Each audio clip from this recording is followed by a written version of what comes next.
Well, breaking right now, President Trump reportedly a target of a new Iranian assassination plot.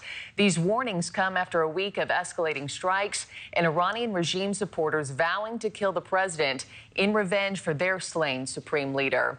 News Nation Washington correspondent Corey Smith is live at the White House for us with the very latest.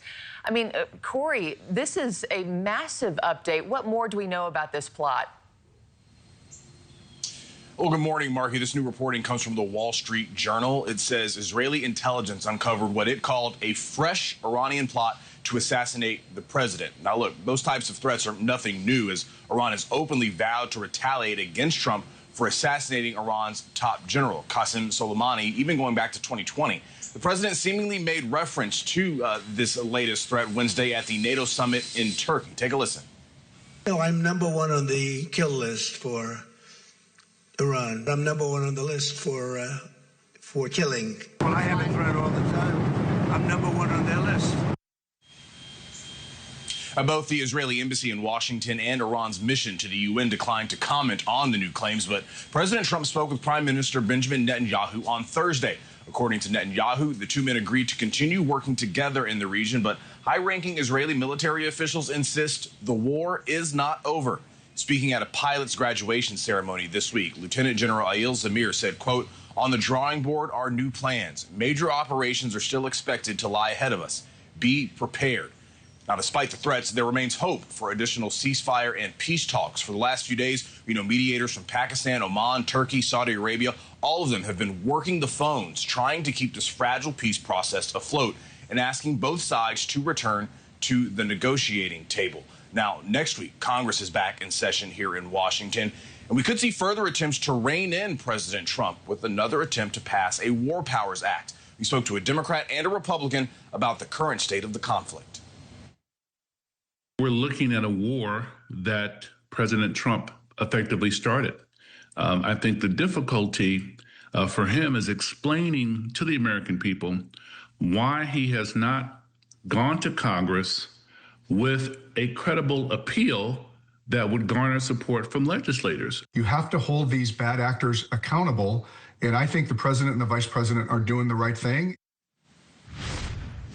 Now, ahead of lawmakers' return, has there already been some talk from Senate Democrats, particularly Virginia's Tim Kaine, about taking Donald Trump to court if he restarts the war. Now, the White House claims the previously passed War Powers Act resolutions are, quote, non-binding.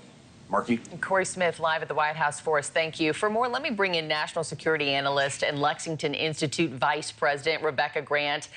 Rebecca, good morning to you. I mean, you got to start with these reports of this, alleged assassination plot against President Trump. What's your reaction to that this morning? And if true, that marks a major escalation in this war, yes? Well, it's despicable, but it's no surprise to President Trump. Ever since the killing of Qasem Soleimani back in 2020, he was Iran's top terror leader. He was taken out in Iraq, actually. President Trump has been right atop their list. We've seen numerous plots uncovered by the FBI. Usually it's the IRGC trying to pay somebody money to take a shot at him here in the U.S. Now, these fresh rumors, it's incredible that they would do this during a ceasefire. But I tell you, the U.S. military still has the upper hand, and President Trump will not stop. He is going to end the threat of Iran nuclear weapons and end any illusion they have about controlling the Strait. The other question I have, though, Rebecca, is it's interesting that Israeli officials are the ones who told us about this plot and this new intelligence. Why in the world did it take Israel to tell us? Why don't our own teams and officials know about this first?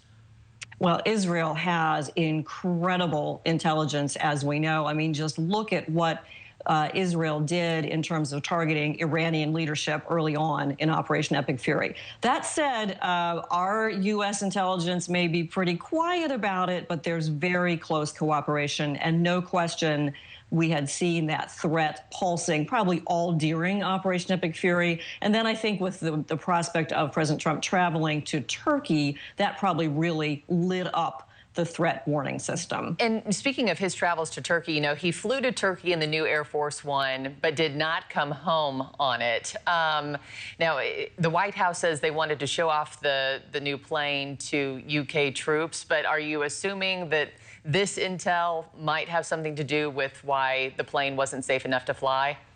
Well, and they're never going to tell us, right, for operational security reasons. But my take on it is this. They got a briefing. They said, look, you're coming out of Turkey. This is a really high threat level. You know, this plane, which has a lot greater range than the two real, you know, the other two Air Force Ones are like 40 years old, okay? But they have all the defensive systems. It may have lacked one little system. They may have said, look, sir, out of abundance of caution, we're going to send you home as far as the UK in the older Air Force One, and then you can pick up the new ride for that quicker trip back to the U.S.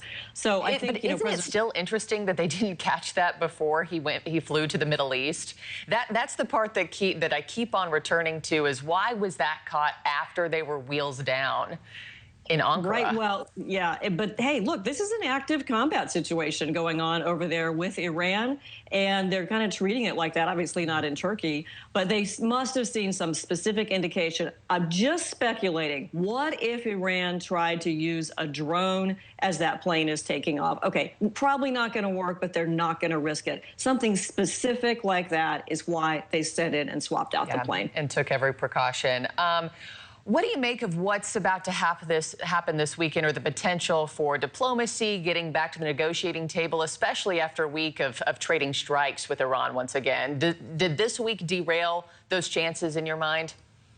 I think President Trump is really angry, but he's also said he will continue technical talks. Look, anytime Iran wants to seriously talk, he's ready to do it. But Iran, unlike everybody else, it's important to keep that military pressure on. You know, we all believe that Iran only responds to military pressure, and CENTCOM did a good job. Wave one, taking out 60 IRGC fast boats and coastal missile batteries, and wave two, more punishment of the IRGC and attacks on drone launchers, drone containers, and other targets. That was absolutely necessary. President Trump will do it again. We still have 50,000 U.S. forces there, 2 aircraft carriers, and more. And at the start of the war, the president repeatedly called it an excursion. He continues to downplay the fighting as a military operation.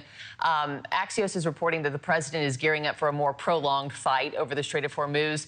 Do you think we have reached or are reaching the point where this is becoming a forever war, or at least forever talks with Iran? Oh, I know it does feel frustrating, but I think we're actually doing very, very well there. And I'm very encouraged by the shipping traffic in the Strait of Hormuz. It had gotten up to about 40 vessels a day. We want to see 100, but it was at 40. A little bit lower over the past couple days, but ships are still transiting. And CENTCOM has helped pull out about 800 vessels over the last several weeks. We've got oil flowing and oil flowing through the pipeline. So Iran is never going to win control of that strait, but we will have to keep military forces there. Of course, what seems a little more far off now is what about the nuclear dust and getting that accounted for? And how do you extract that sometime on the horizon? Rebecca Grant, got to end it there, but I know you're with me throughout the show, so I'll check back in with you in just a bit. Thank you, ma'am, for your time.